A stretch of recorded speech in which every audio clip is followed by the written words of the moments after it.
आंखें खोलो।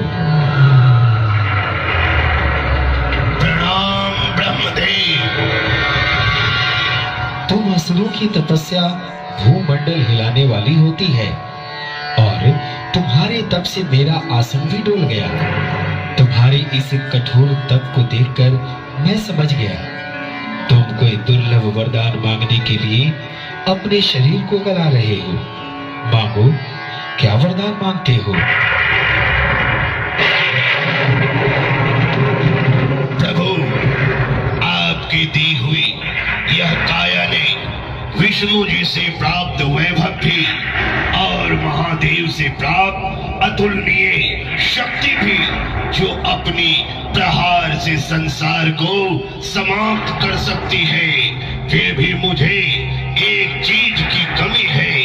क्या वे वर दे सकते हैं? तुम मांग करके तो देखो।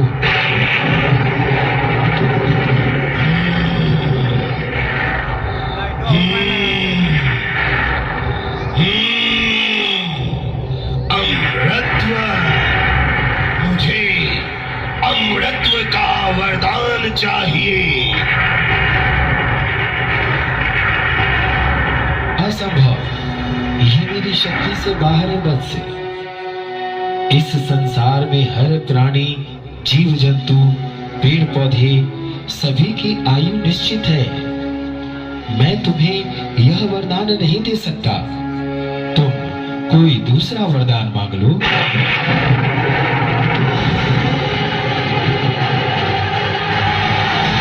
ठीक है प्रभु, मुझे यह वरदान दीजिए कि संसार की कोई भी पशु पक्षी, देवतागण मुझे मार ना सके और मेरा जितना रक्त पृथ्वी पर गिरे, मेरे ही जैसा रक्त बीज उत्पन्न हो सके।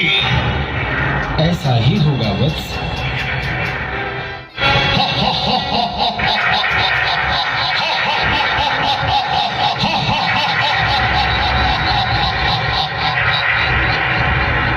मैं रक्त बीज पृथ्वी पर आगमन करने आ रहा हूँ।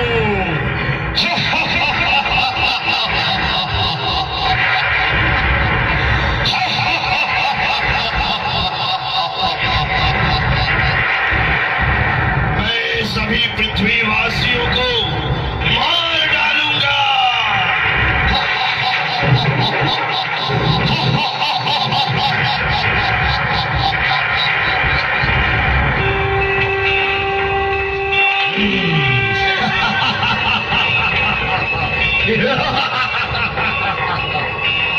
बाला, तुम क्या मुझे कायर समझकर शंख ध्वनि से भयभीत कर रही हो?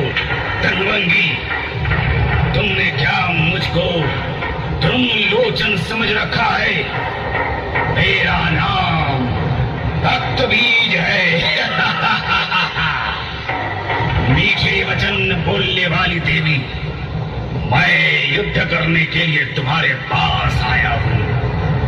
तुम सावधान हो जाओ, मुझे कोई भय नहीं है। प्रिय, आज तुम मेरा पराक्रम देख लो।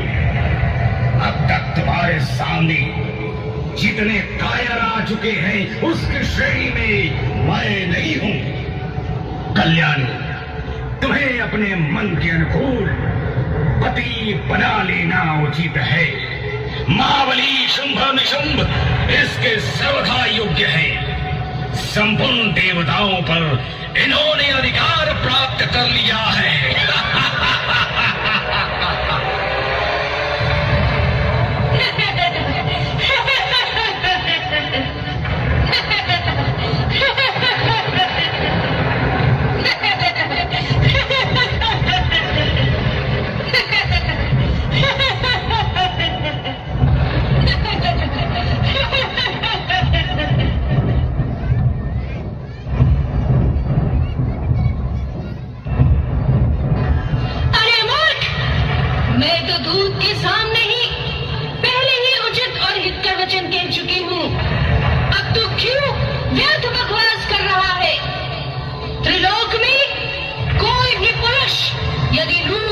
बल और विभव में मेरी समानता रखता हो तो उसे ही मैं पति रूप से स्वीकार करूंगी।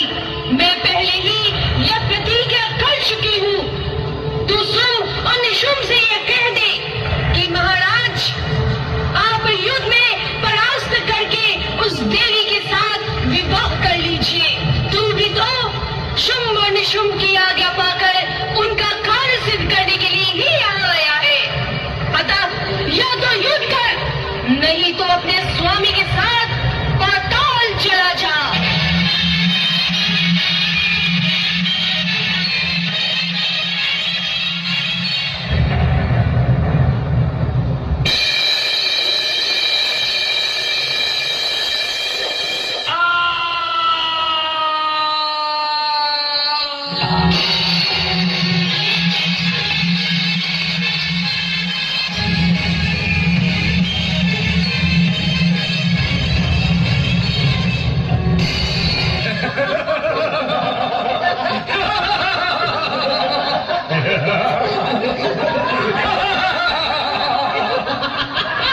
हम रक्त बीज हैं।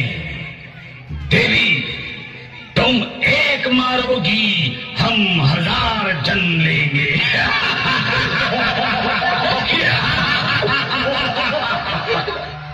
देवी के प्रहार से घायल हुए रक्त बीज के रक्त से असंख्य दैत्य जन्म लेने लगे। देवी क्रोध में आकर अपने शस्त्रों से प्रचंड प्रहार करने लगी।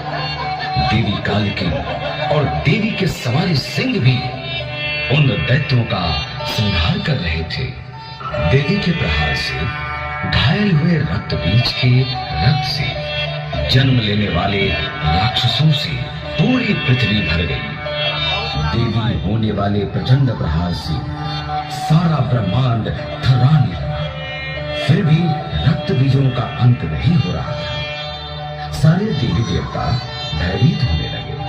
तब देवी जगदम्बा ने देवी कालिकी से कहा, चामुंडी, तुम अपना मुख फैलाकर मेरे शस्त्र घात के द्वारा रक्त बांध के शरीर से निकले हुए रुधिर को पीती जाओ।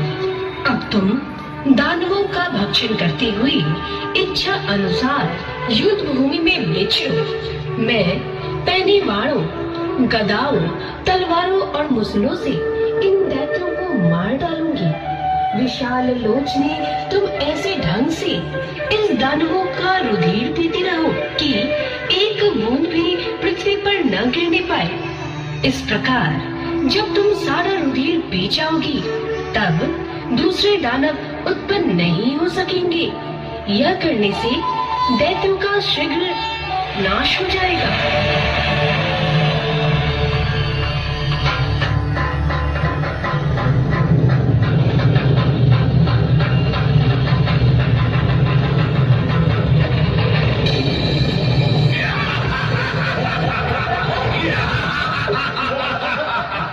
हे सुंदरी, आप तो संसार की सभी स्त्रियों में सुंदर हो।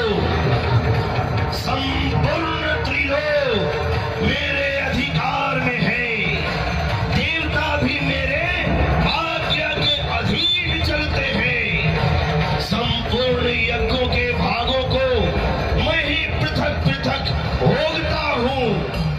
तीनों लोकों में जितने श्रेष्ठ रत्न हैं, वे सब मेरे अधिकार में हैं। हम तुम्हें संसार